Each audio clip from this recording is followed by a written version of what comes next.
is for Eric Gardner. This bell is for Eric Gardner. This bell is for Ahmed Aubrey. This bell is for Ahmed Aubrey. This bell is for Fernando Castillo. This bell is for Fernando Castillo. This bell is for Michael Brown. This bell is for Michael Brown. This bell is for Tamar Rice. This bell is for Tamar Rice. This bell is for Vincent Ramos. This bell is for Vincent Ramos. This bell is for Melissa Ventura. This bell is for Melissa Ventura.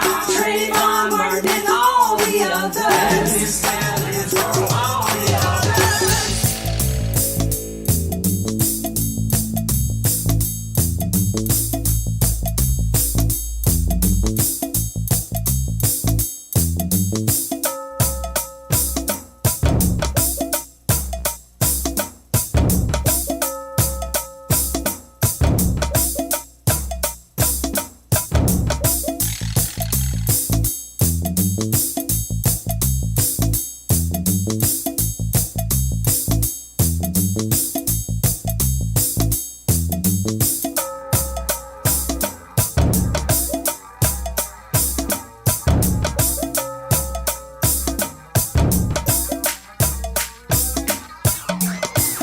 No force more powerful than our people. As we rise to greatness, to some we're lethal. Melanin of blacks, browns, yellows, and reds. Beautiful hair, kinky, curly, straight, and dreads. Been tricked, robbed, and fed so many lies. It's time to unite, not compromise. Our families destroyed by death, despair, and hate. We're strong, we got faith, it's not too late. We will expose the ugly, corrupt system aimed at our colors, race, and religion. We're fed up if you didn't detect it. We're fully woke and will be respected. The revolution was televised. Now the whole world knows. No more hiding the truth behind closed doors. Be sure you hear us. No need to fear us. Just know when we say every single day, Black Lives Matter.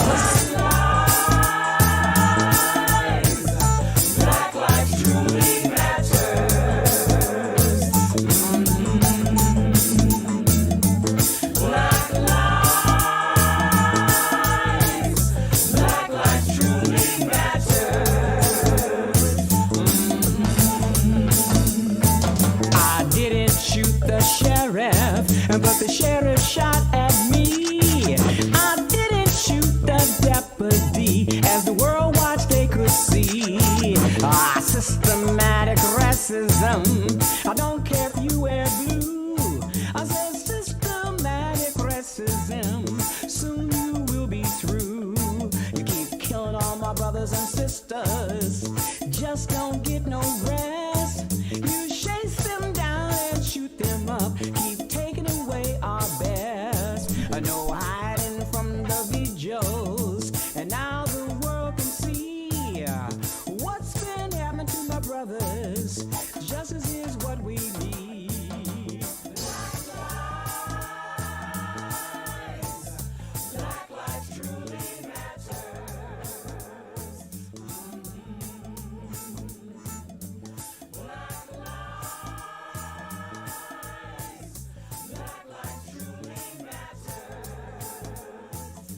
Okay, now we're on. But why are I still can't hear you?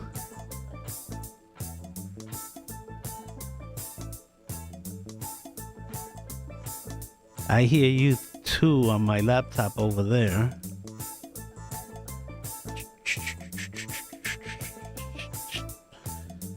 Tell you, Harry.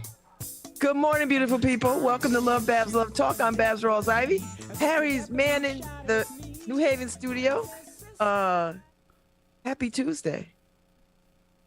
Okay, we hear you. Let's rock and roll. Harry, how many times am I going to say, good morning, beautiful people. Welcome to LoveBabz, LoveTalk. I'm Babz Rawls-Ivy. That's Harry Droz over there in the New Haven studio. And we are doing this thing this morning. A couple of things, Harry. I know Maya and them are going to be at the press conference at the Q House honoring Judge Constance Baker Motley. And I believe that starts at 9:15. So they may come in and we'll show some of that.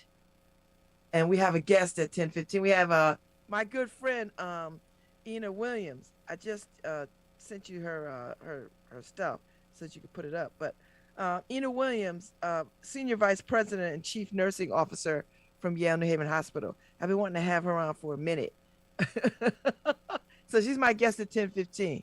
So yeah, so we got a full show today, and then another show tomorrow, and then another show after that. So the schedule is 9:15. Why am I? Oh, okay. I gotta go shut off my laptop over there. Why you're hearing it twice? Yeah, I'm hearing an echo, and it's over there. Yeah. Okay. And then Patty Russo and Ron Thomas are my guests tomorrow at 10:15 from the Yale Campaign School and CCM, Connecticut Conference of Municipalities, which they have a show on this station too. CCM, I think Capital Matters or Connecticut Matters. You messed me up. It's the Municipal Voice.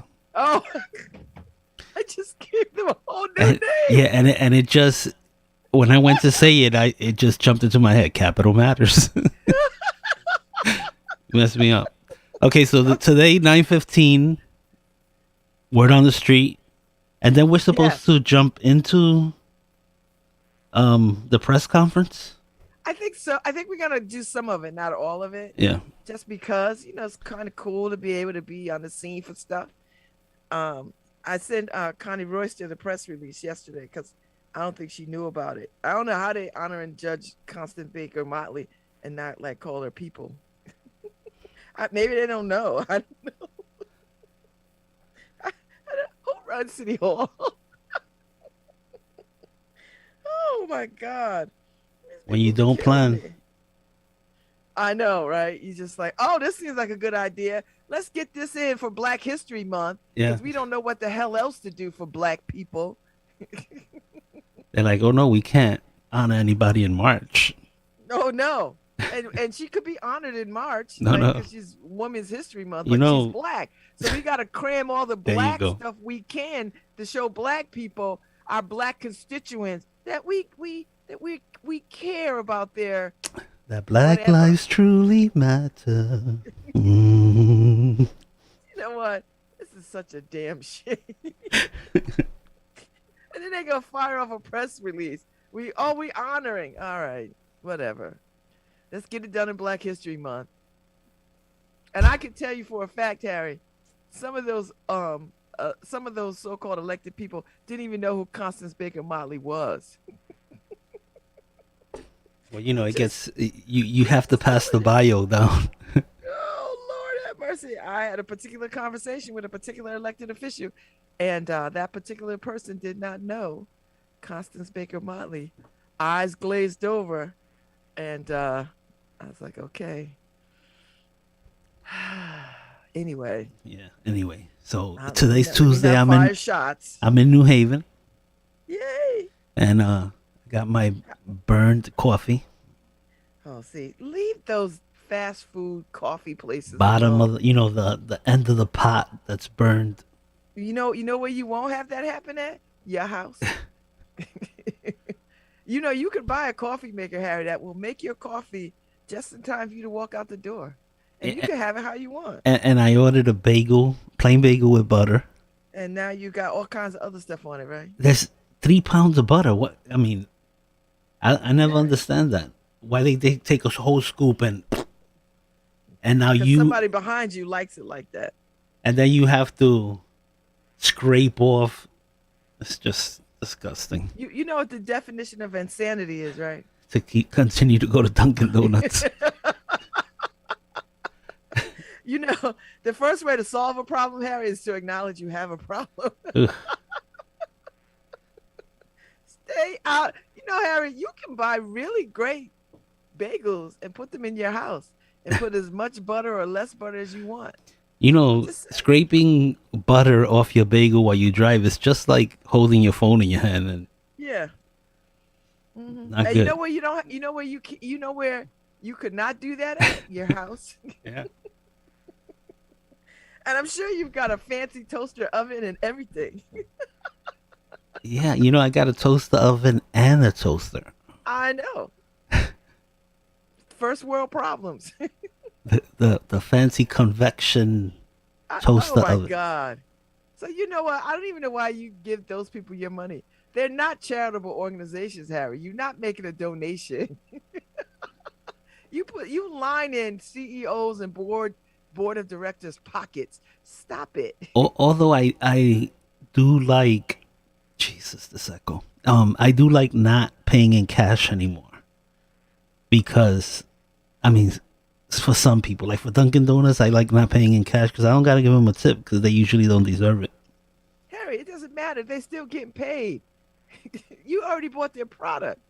I know, but when I used to give a tip without tasting it and get on the highway and all of a sudden look at my bagel and it has 3 pounds of butter on it, I lose it. What is the definition of insanity? Say it again. I know. Walk with me. You know you can. Are we giving them publicity or I don't know? No, you are. This has been brought to you by bad coffee from Dunkin' Donuts. Because you know you're the crazy person to keep going there. I was like, Harry, you know you can make your own coffee, bruh. I'm just saying.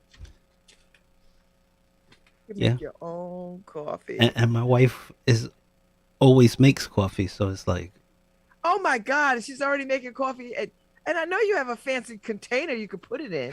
yeah, I do. I got like 20 of them. Lord, you know what? I don't want to hear nothing else about Dunkin' Donuts. You get what you get. That's what you get. You don't need to do that. I gotta go buy a coffee maker because my daughter Marga broke my coffee pot, and I can't find a replacement for it, Harry. Well, Why can't I? I threw out a fancy coffee machine because that's when I had the roach problem. Oh, was You the know- roach in it? I saw them coming out of the cracks one day, and that was it. Of the coffee pot? The machine. You know how it Oh. has vents? Oh yeah, that would. Yeah, I'm with you, Harry. I would. That's it. I threw out my fancy coffee machine and my microwave. I threw out my microwave because I was sure if they were in the coffee maker, they had to be in the microwave. And now that I don't no longer have the problem, I miss my Well, go buy it again. my coffee maker. No, now we have that French what is it? French press machine? I don't know what it is. And it works. It does the job. I get coffee grounds. But coffee grounds are good for you, right? I don't know. I hope so. I don't think so. Unless you are making a facial, a scrub. Yeah. After you use it, you can't eat them. The coffee grounds? I don't know. Well, I drink them every once in a while because, they slip through that French. Oh, you'll be all right with that. That's fine. Yeah. That's fine. I thought you were like, this is what I'm doing. No. I mean, I think people chew coffee like tobacco, right? Just to get What? some people chew coffee like tobacco. Oh, I don't know. Really? That sounds I've like never a good heard idea. that. Or I know there's people who sniff coffee, not inhale it. Well, inhale the odor because it takes away their migraine. You got some issues. I'm just gonna Well, I read stuff on social media, the crazy people. leave that stuff alone. It's You go down, Harry. You go down a rabbit. I go hole. down many rabbit holes. You go down all the way down, baby. I diagnose myself and everything, and then I go to the doctor.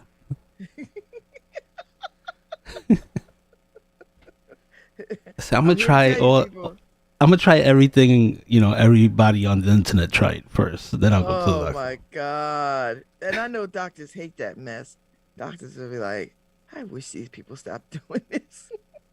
What was it? My doctor told me, "You got too much vitamin D. What are you doing?" I'm like, "Oh, I take a vitamin D pill every day." She's, how much is the dosage? I'm like 5,000. She's like, "Oh my God, please don't do that. Take that once a week," and I'm taking it every day. So yeah, there can be problems even with vitamins. You could overdose on anything. I try not to. I try not to. Harry. But, you know, I read something's good for you. I add that to my vitamin regimen in the morning. So when you had your last blood work done, what they say? There was, I was happy to find out that I didn't have gonorrhea or chlamydia. What is it? Chlamydia? Chlamydia. Happy to find that out.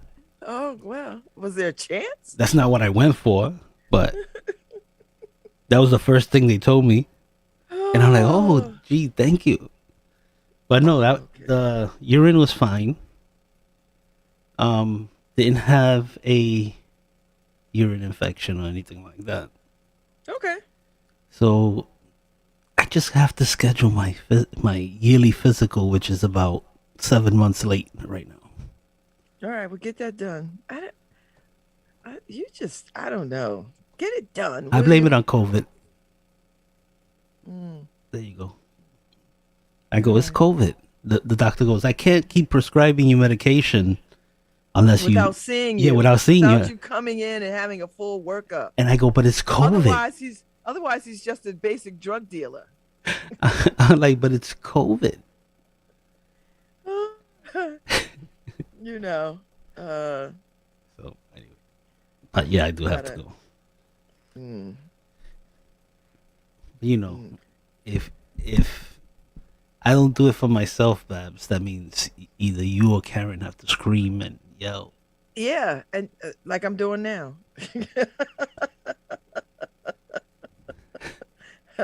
I tell Karen, why don't you just make the appointments for me? Oh my God, what are you, 12? Exactly. She's like, I'm not your mother. I'm not your mother. You're like, handle your life, man. Like, she's like, I know she does everything. Like, I ain't doing that. You're not make your own appointment. I'm like, so today, when you get off air today, call, make your appointment. That's all you gotta do, and then put it on your phone. Do you have my chart? Do they send it through your my chart? I do. I have all right. Of that. Then they could put it on. All right. So the word on the street, people are ready. Oh yes. I don't think you're ready. Are they ready? Yeah. Okay. And I forgot the tune. Doop, doop, doop, doop, doop, doop. I don't know. Make it up because I'm not running to the laptop to press the button. Word on the street. Word on the street. Harry, you're very disorganized today. It's hard in the studio. Hey, Nora. Yeah. Maya. Yeah. Okay. There you go. Oh, there they go. Hey, fly girls. Hi, how are you doing? Good now, where are y'all today? Word on the street is. Nora and Maya here. We're here on Dixwell Avenue at the Q House. Oh, the newly remodeled, rebuilt, new Q House. That Babz. Yeah. Yeah. We're on with Babz. So Babz, she needs to come over here. We're here with Jeanette this morning. I'm there right now. Guess what? I'm working. Good morning. Good morning. I don't see you, but good morning, Ms. Babz. How are you? Good morning. It's nice to see you, Honorable Jeanette Morrison. Wanted to thank you, Honorable Ms. Babz. Whatever. So, what the word is What's the word on the street today? Well, the word on the street today is that today we have the honor to be able to look at the legacy of Judge Baker Motley. She walked these same streets of Dixwell Avenue that you and I are walking on. And she came through these same doors of the Q House that you and I go through.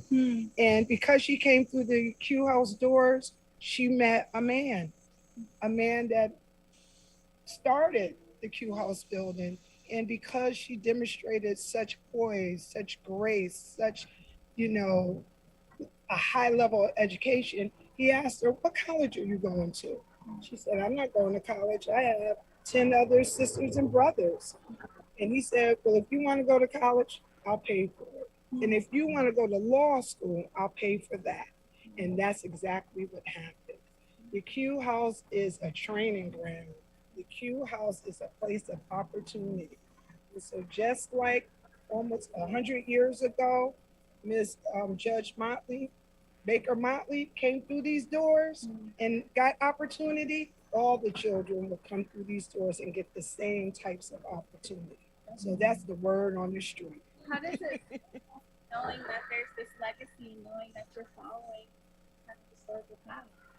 It's a feeling that I can't explain because I would have never, little Jeanette from 420 Dixon Avenue, New Orleans, that probably wasn't the best student in the world, to be standing in this spot. You could have never told me that in my wildest dreams. So to be able to stand on shoulders such as Judge Baker Motley is unspeakable. I am just so happy. I always say that God used me to be in this position to help, to guide, bringing this Q House building back.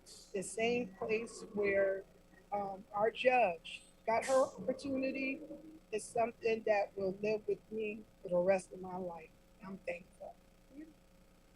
And also, just what's been going on in Dixwell? What have you been up to lately? Any kind of pressing things or interesting things? Yeah, it's always something going on in Dixwell. You know, you always over here, Ms. Rice. There's always something going on in Dixwell. And what's going on in Dixwell? Right now, we have a new development coming over between Ashman and Canal Streets. And RJ Development is developing this new complex for us. And through this development, we're gonna have affordable units in this development, where a lot of people thought because it's private that won't happen, but it's gonna happen. And we're gonna have a big community meeting on March 26th. To talk to the community about this big project coming up. So that's one of the things that's happening in Dixville. Across the street, we have Concat, who is about to take over this whole complex. And within the next 2 years, Dixville won't look like the Dixville that you and I came up in. And how excited are you to know that these kind of new developments are coming, kind of revitalizing Dixville and still prioritizing the neighborhood? I am so honored because when I'm born and raised in Haven, and I know Dixville and New Hallville have been communities that were kind of forgotten. And because they were forgotten, you know, things didn't really happen. As a community, we made things move. But to know that resources are now being put into this community and to be a part of that legacy is just unbelievable. When I ran for alder in 2011, I said, I want Dixville to be a priority ward, just like everywhere else, Westville, East Rock, places like that. Dixville is going to be a priority ward. And look what we got. We are a priority ward. People come to see us. Oh my goodness, I see this woman. She is a wonderful, hey, beautiful. Beautiful. Harry Yes. Babz, do you have any final questions for Jeanette before we let her leave things? No, I'm just excited for the day. I hope Constance Royster shows up today because she is the namesake of Judge Motley, and it would be nice to sort of see her today too. Connie won't be here today. She's out of town. But That's too bad. Wrote the book, wrote the judge's first biography. Gary Ford. Gary Ford. Thank you, honey. Gary book, and he's going to be here speaking on behalf of the family. Oh, good. That's wonderful. Well, I can't wait to see. So, Jeanette, will there be a plaque or something in the Q House? Will they be putting something there to? So if we come in here, we can see some commemoration of her. That's what you want, right? Yes. So we got to make that happen, of course. You know, we have the Tony and Wendell Harp Historical Museum. So that in itself just speaks to all these various honors that we're going to see happen. Because now people have a place. Before, you know, I think thoughts happen about different people that you wanted, black people that you wanted to honor in Haven, but we didn't have a place for the last almost 20 years. So now that we have a place, I see more and more and more and more things happening. So you will see something somewhere in here because Miss Babz said that that's what she wants. We're gonna Thank you. I appreciate Thank you. Enjoy the day. Thank you. We're gonna go upstairs now. Oh, that was good. Thank you, Maya and Nora. I appreciate it. They done jumped out. Okay. Yeah, I think they always have to run to get a picture and everything with the guest. Yeah. They're no longer telling us bye, but yeah. They're like, we gotta go. We gotta go. And that's it. I was like, okay, cool. All right. Well, this is a good day. So yeah. All right. So Miss Connie Royster won't be there. She is out of town. And I'm looking forward to I have not been in the Q house yet, Harry. I haven't taken the tour. Yeah, the new Q house. Yeah, I haven't been in there yet. I figure I'll get over. I've been around it. I've been through front of it. I hosted a walking tour for the African American Historical Society. A couple of months ago. Yeah, It that's was right. cold.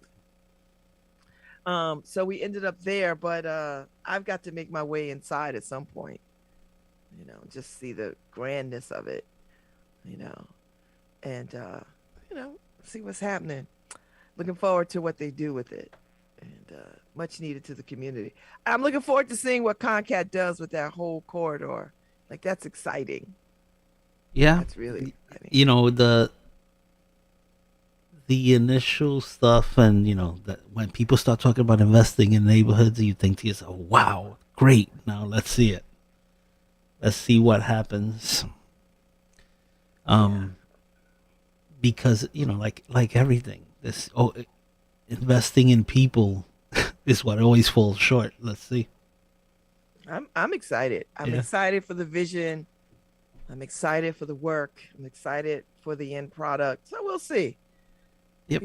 And then I think Maya and them are gonna go live from the when they start the commemoration or whatever it is they're gonna do.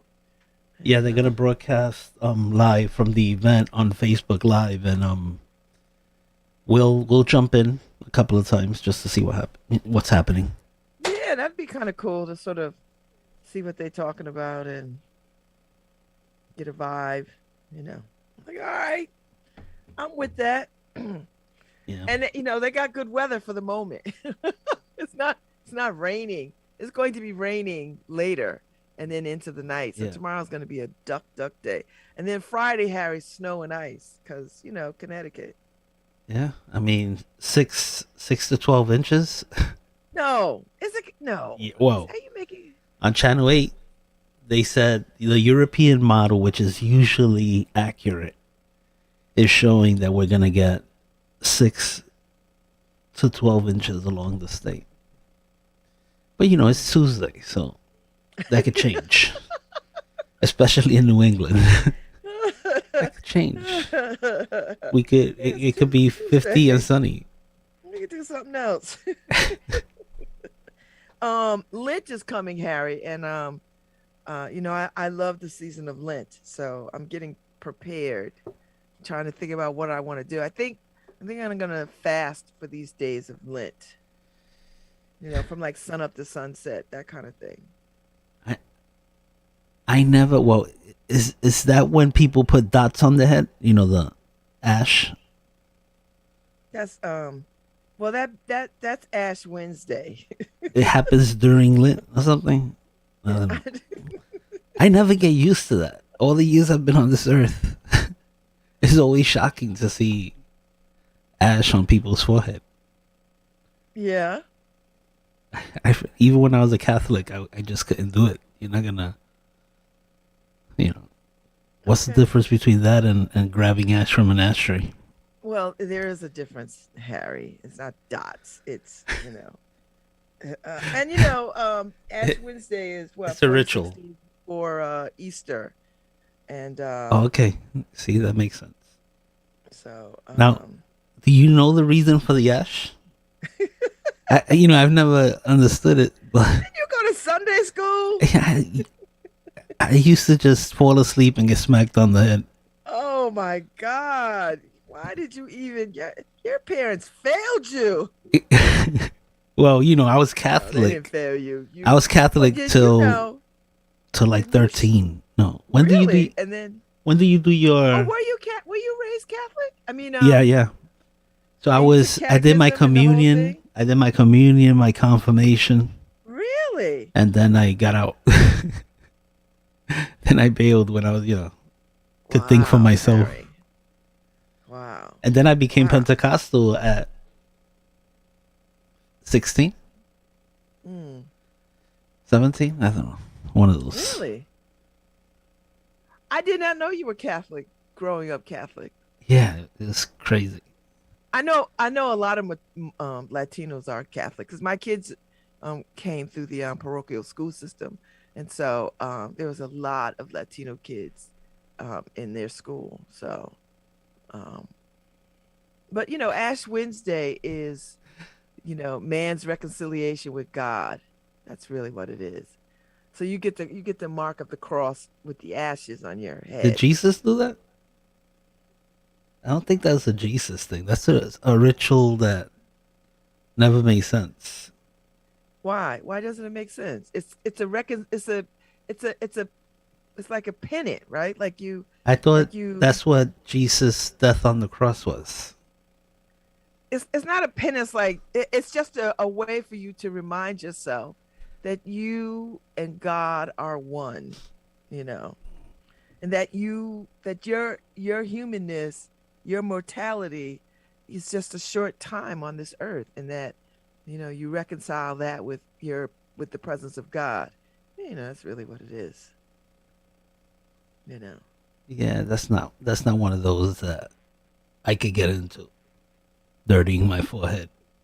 Well, it's not so much dirtying your forehead. It's the beginning of Lent, and it starts off Lent, and so that when you walk into those 40 days, you start to prepare yourself for the coming of the Lord. You get ready. You prepare yourself. See, if I get to the pearly gates and I'm asked, why didn't you put ash on your forehead?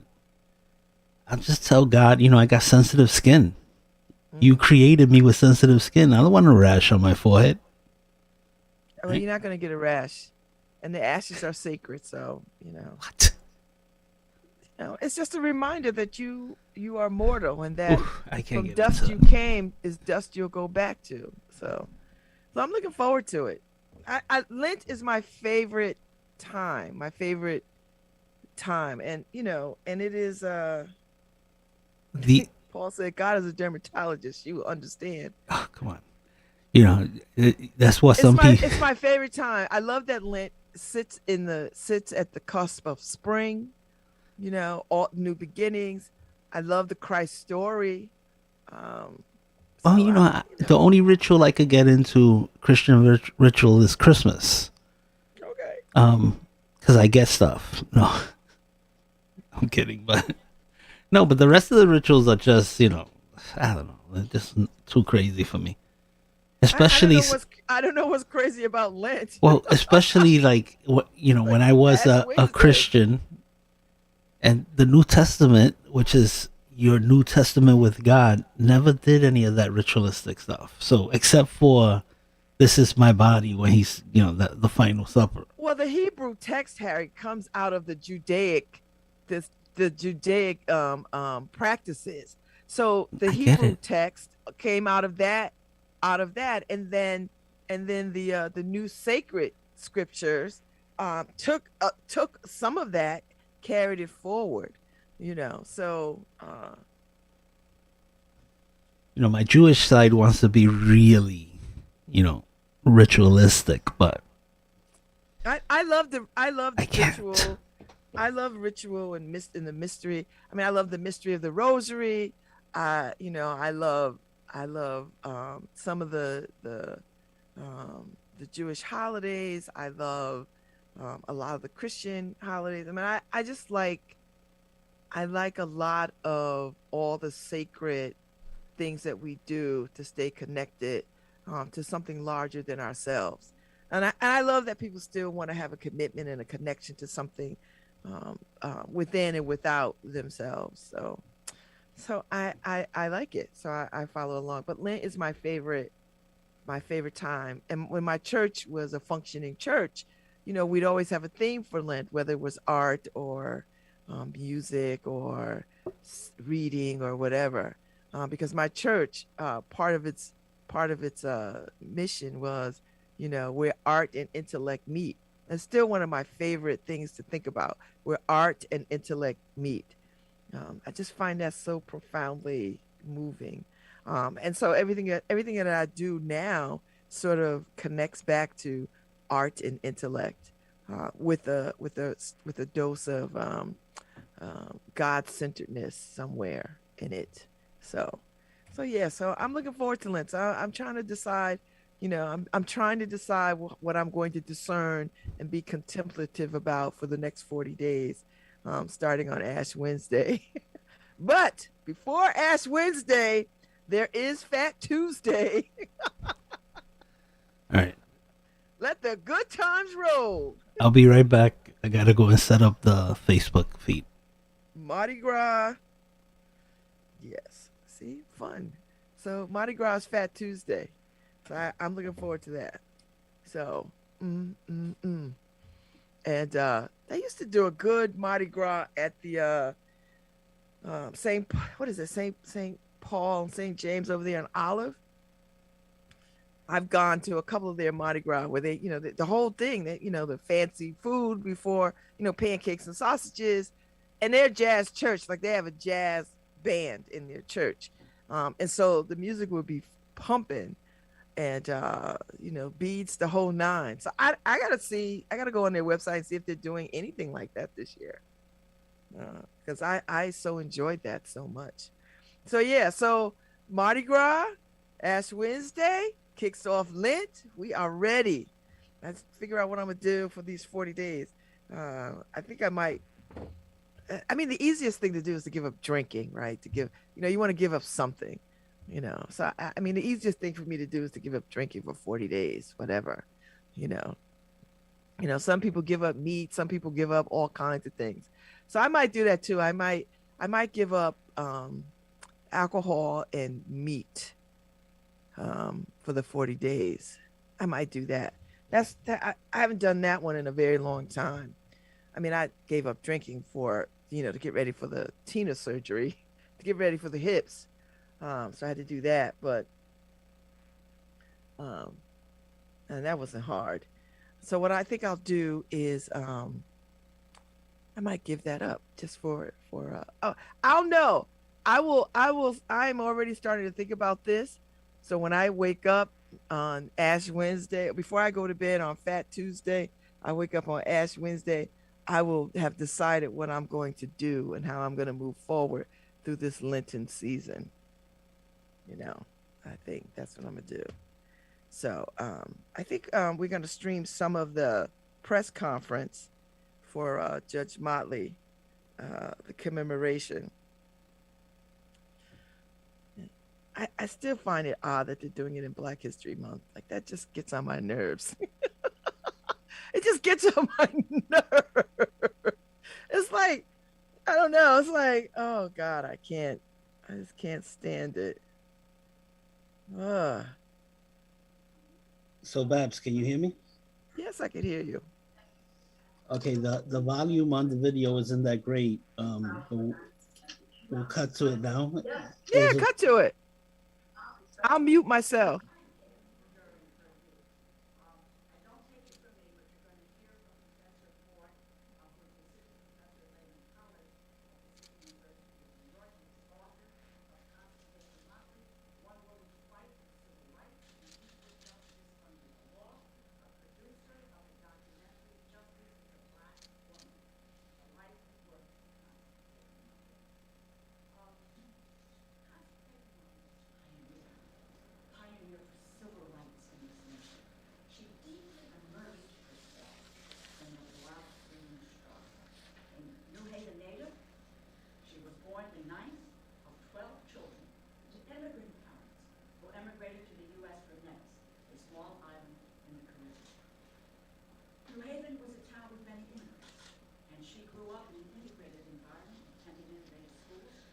virtually all of her male relatives work at Yale, including her dad, who worked for several Yale youth clubs, including Skull and Bones. During her time in New Haven, she read James Weldon Johnson and W.E.B. Du Bois, which inspired her interest in Black history and began focusing her attention on civil rights and the underrepresentation of Black lawyers. While attending Hillhouse High School, the oldest public high school in New Haven, where she graduated with honors, she became president of the New Haven Youth Council, secretary of the New Haven Adult Community Council. Deeply committed to practicing law, she lacked the means to attend college. She therefore worked for the National Youth Administration, and it was there that local businessman Clarence Blakesley offered to pay for her education after hearing her speak at a New Haven community center. From there, she went on to Fisk University, a historically Black college in Nashville, before she transferred to New York University. Constance Baker Motley was the first Black woman to attend Columbia University School of Law. She received her law degree in 1946. Later that year, she began her law career as a staff attorney at the NAACP Legal, Defense, and Educational Fund, where she was the only woman. She remained the only woman for almost 20 years of her 20-year career at the NAACP. How times have changed. Yes, indeed. And there she fought tirelessly for 2 decades along Thurgood Marshall, Medgar Evers, Martin Luther King, and other leading civil rights lawyers to help dismantle segregation throughout the United States. Constance Baker Motley was a woman of many firsts. The first Black woman to attend Columbia University School of Law, the first Black woman to argue in front of the United States Supreme Court, the only female attorney on the legal team that won the Brown versus Board of Education, filing the original complaint in this landmark desegregation case. One significant other case is Little Rock, Arkansas, after protesters spat on 9 Black teenagers, physically prevented them from attending what had been an all-white school. She represented dozens of young people in 1962, known as the Freedom Riders, who integrated public transportation by defying violent protests to ride buses deep into the former Confederacy. After arguing 10 major civil rights cases before the Supreme Court, winning all but one, her trailblazing career continued, becoming the first African-American woman to serve in the New York State Senate, and later being elected president of the borough of Manhattan. In 1996, when President Lyndon Johnson appointed her to the Federal District Court for the Southern District of New York, made her the first Black woman in history to serve as a federal judge.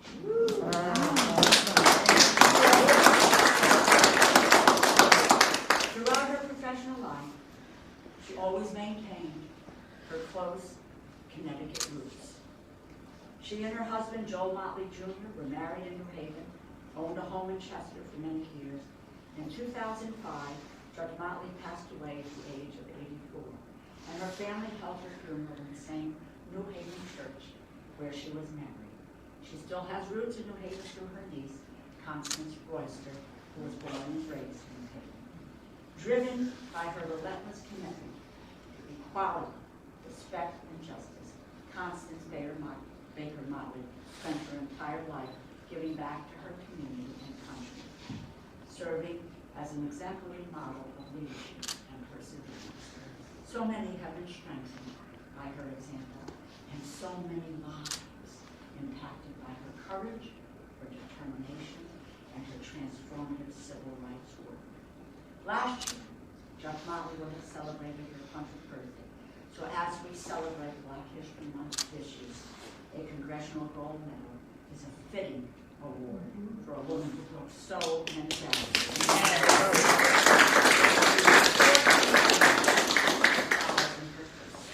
And I can think of no one more deserving of such than Constance Baker Motley. So now the bill has been introduced in the House and the Senate.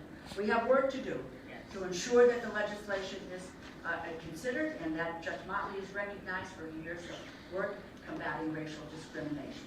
What we need to do is to amass the co-sponsors on the legislation in the House and on the legislation in the Senate. And with all of your help in getting to folks, I know we can make this reality. We need to get it done, and we will. Yes, Thank you. yes, Thank yes. you. And with that, let me turn things over to the Mayor of the City of New Haven, Dr. Nelson. Mayor? So Rosa stole all of my talking points and all these interesting things to say about Judge Motley, but Rosa went through all the details. First of all, I apologize. I have to run out because I have a 10 a.m. meeting elsewhere. And also wanted to thank, in addition to Judge Graves, I see Alder Douglas here. I saw Alder Santiago, Alder Festa. Thank you for being here as well. And of course, you know, I'm the mayor of the city of New Haven, but when I walk into these doors, I'm not the mayor anymore. Alder Morris is the mayor. And I was reminded of that because my key card didn't let me get in the building. And Alder Morrison let me hers to get in the building just a few minutes ago. So. And also I saw Henry Fernandez here, who's been just great about opening up this place to the community events like this and spearheading a lot of the youth programming that the city in partnership with Leap is doing. So thank you, Henry, for all of this. And all the songs yeah, I just you know, quickly, this building I think underscores something that I think is deeply important to all of us in New Haven, and that is ensuring that people have the opportunity to lead, especially people that have historically faced so many challenges. And Judge Motley, Rosa said it well, had so many firsts, despite all of the challenges that we all know she faced. She overcame those challenges. And there's so many people in this room, particularly women in this room, and women of color in this room, that are leading in that way. It's, you know, I see a lot of board co-chairs here that are leading amidst a political dynamic around our nation that is very challenging and following their ethical compass and following the footsteps of people that before them have also blazed that trail. The alders here and people like Gloria Dumas who are leading in particular at this time when we're having a lot of challenges and talking more in our nation about systemic racism, leading the way to push people to address these issues in a deeper and more thoughtful way. So this building is something that allows many, many more Judge Motleys to be in the future. Because Judge Motley, while she assuredly was intrepid and overcame adversity, I'm sure she did not do that alone. And she was surrounded by many other people that helped support her, just like what is going to happen in this building, the work of people like Alden Morrison and your team here. So, and I want to finish by just saying to Congressman DeLauro, thank you. Thank you for the recognition. Judge Motley was going to turn 100 last year. And while it is unfortunate that she's not here to celebrate this day with us, the fact that you are giving this incredible honor, one of the highest honors in our nation, to her, underscores just how important it is for us to support so many other people that have the potential to have the kind of impact that she did on our nation. So thank you, Congresswoman, and thank you to everyone else here. I wish I could stay because I think we're going to hear even more history from you down the forward, but I apologize, I have to seek out. Oh, good to see you all. Thank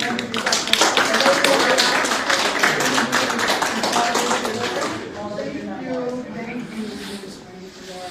I am just so elated to be able to stand here, to stand on the shoulders of a woman that is so phenomenal. To know that she walked these same Dixwell Avenue streets. She's a kid from Dixwell, just like I'm a kid from New Orleans. And to know that I stand on the shoulders of Hill House High School. That's right. You know, to know that my daughter benefited from her fight through the NAACP Brown versus Board of Education. My daughter participated in one of those programs, and she ended up being the party queen of the school. Who would have ever thought that? But because of the fight, because of what Judge Baker Motley stood for, she allowed all those things. And this is what this building is about. I am so honored to be the person to help, to be like a guiding light, to recreate this building.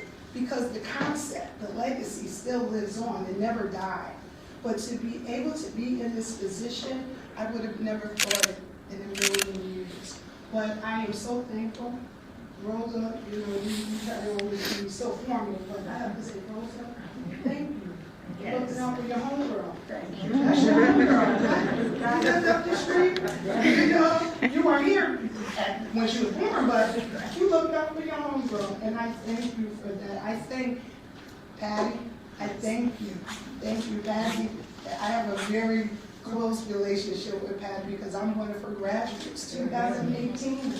And so I thank everyone for being here. I thank everyone for being here and celebrating this. And Rosa, you just tell us everything that we need to do in order to make this a reality. Because my hope is when it becomes a reality, we get a replica to be able to put in this museum. Yes. Because that's what this museum is about. This museum is here to make sure that all the legacies of Black people, all people, but specifically Black people, are honored. So again, I thank you for this time. I thank my colleagues for coming and supporting me. You always support me. I appreciate it because this building, you had to trust me to give me all your yays in order to make it happen. So thank you everyone, and please, everyone in here, do your part to make sure we push this legislation so we can have our replica of the gold medal in this. Thank you.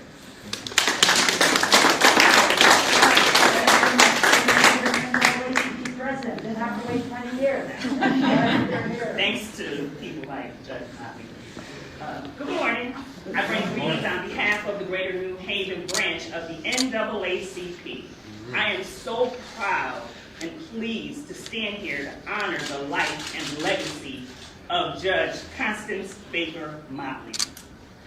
Many of us heard or know the history, her work, and her impact. The Honorable Constance Baker Motley's legacy has reached long, wide, and far, and she is without a doubt deserving and worthy of the proper recognition at the highest levels. She was the first, as we heard, on so many fronts, and in the height of the civil rights movement, she joined the NAACP's legal team. As you heard our Congresswoman say, the only woman in the group. She stunned the courts by winning case after case after case. Of course, she went on to help change the law of the land and to make right so many wrongs when it comes to racial inequality in our country. And the landmark cases she won changed lives. Her cases, her work, her legacy were groundbreaking, life-changing. She opened so many doors and shattered glass ceilings. Constance Baker Motley is an American history maker. We stand on her shoulders as she is truly an NAACP and civil rights icon.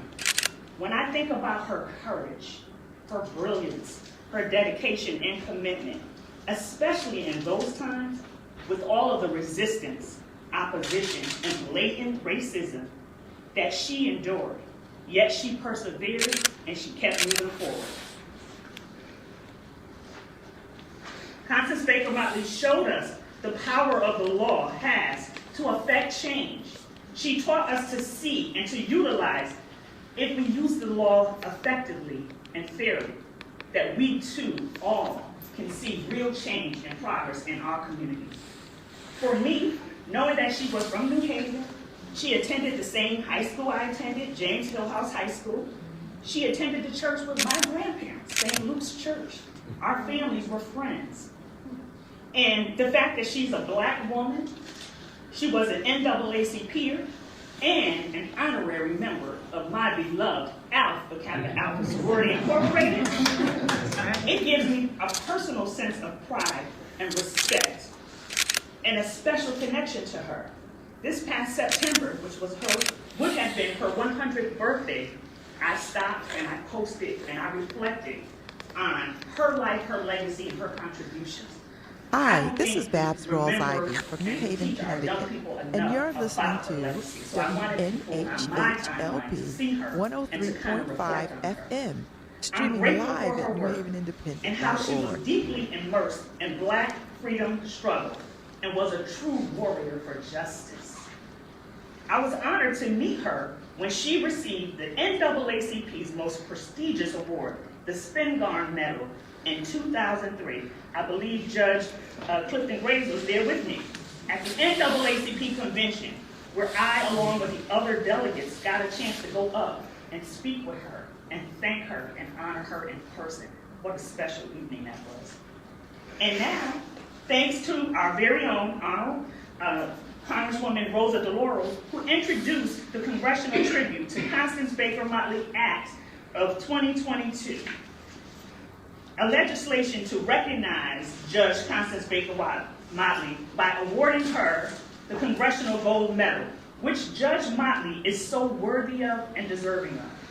A congressional medal is indeed fitting. The time to do what is right is always right now. So let's get this done. Let's push this forward. I thank you, Patty. I thank you, Rosa. And let's make sure that our young people and people across this country know the work and the legacy. The time is now. Thank you. The difference of historian in the group today is really Professor Gary Ford, who is from Lynn University, as I said, in New York. So thank you for being the archivist and for telling the story in print and producing the documentary. So it's an honor to have you with us today.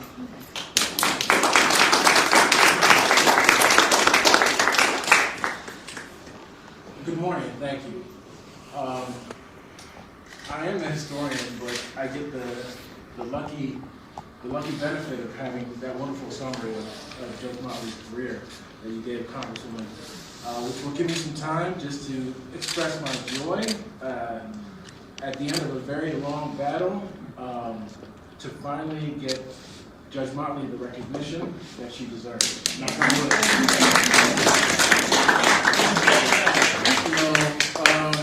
One thing I'll mention that the vast majority of people that she represented have already been recognized.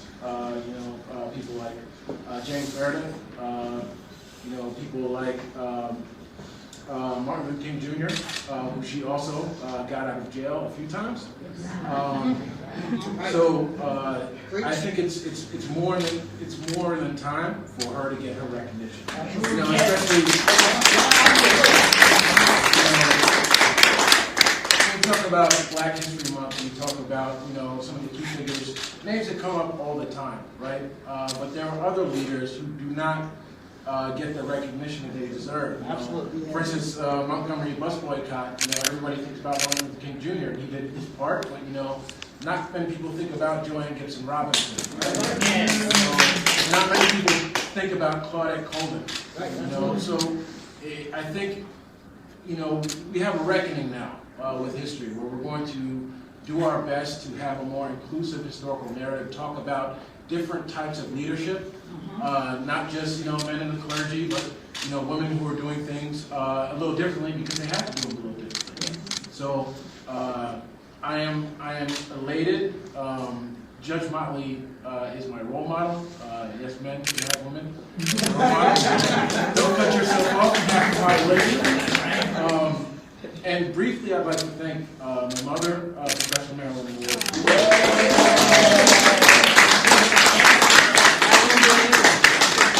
I'd also like to thank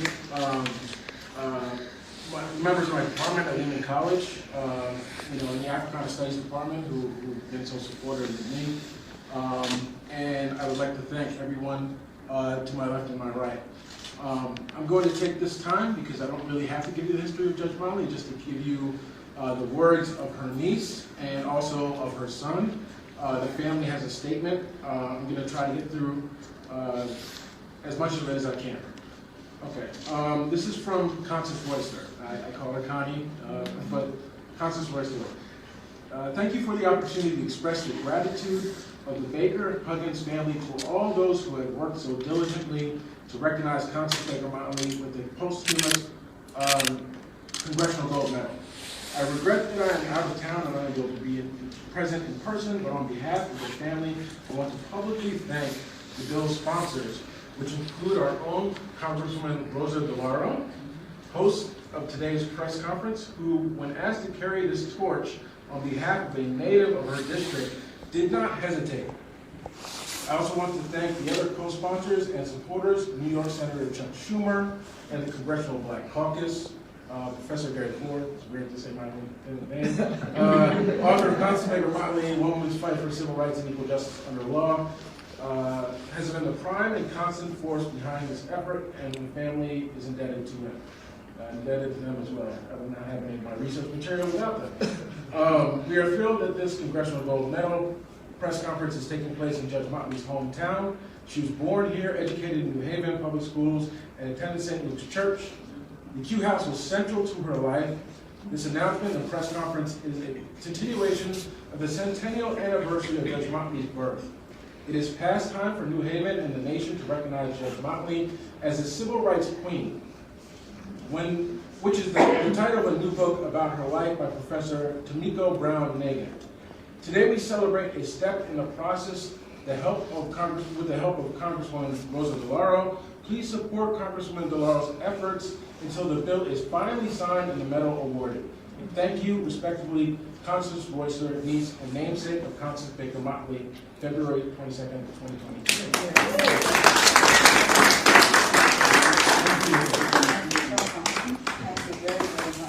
I would like to ask if Judge Graves or Hattie would like to say anything. Judge? Good morning, everyone. Good morning. Good morning. Good morning. 50th grade junior, and I stand here honored to serve as the first African American probate judge in the history of New Haven. And I stand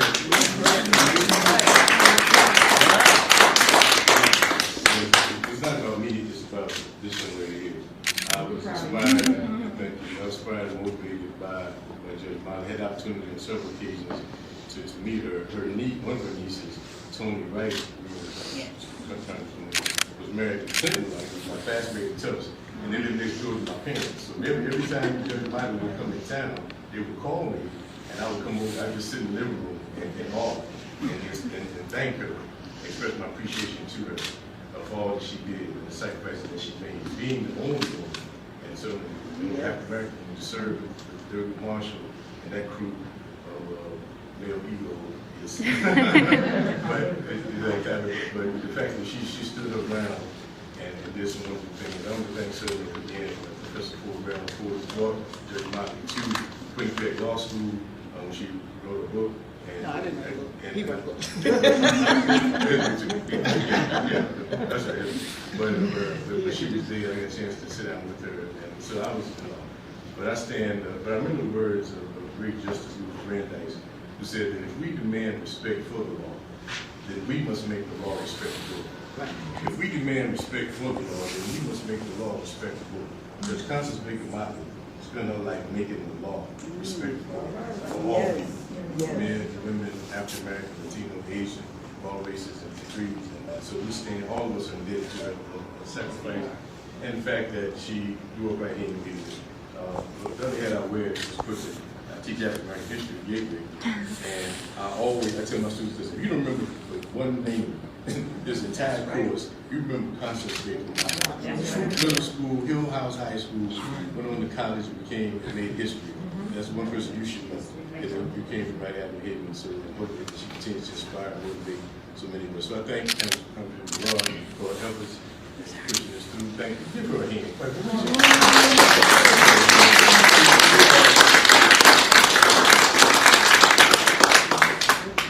Her courage, her advocacy, her perseverance, her passion to do what's right, something we all have to recognize and appreciate. And she stands and shows the Constance Baker Motley as well. So with that, I thank you all. I thank everyone for being present. Thank you for giving me a moment, Congressman, to say a word of appreciation and thanks to the great judge, Constance Baker Motley. Thank you all. Have a good day.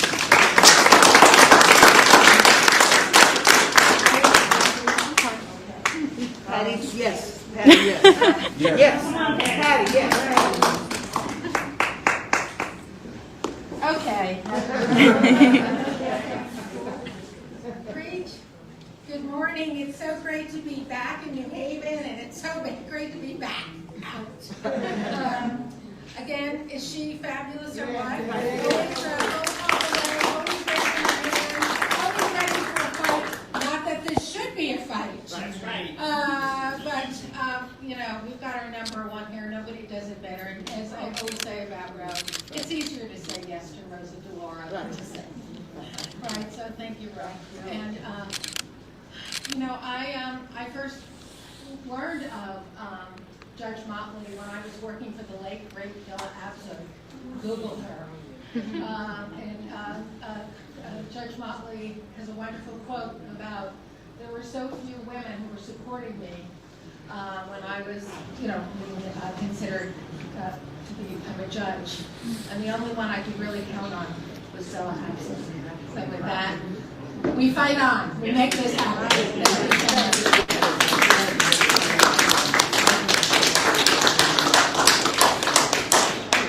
Thank you all for being here. You know, there are many events that I go to. There are many opportunities that we're all at. But this is a celebration.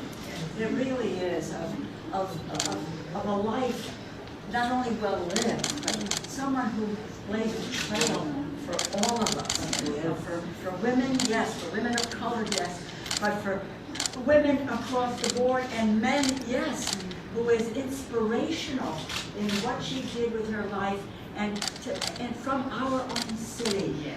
You know, and we need that recognition.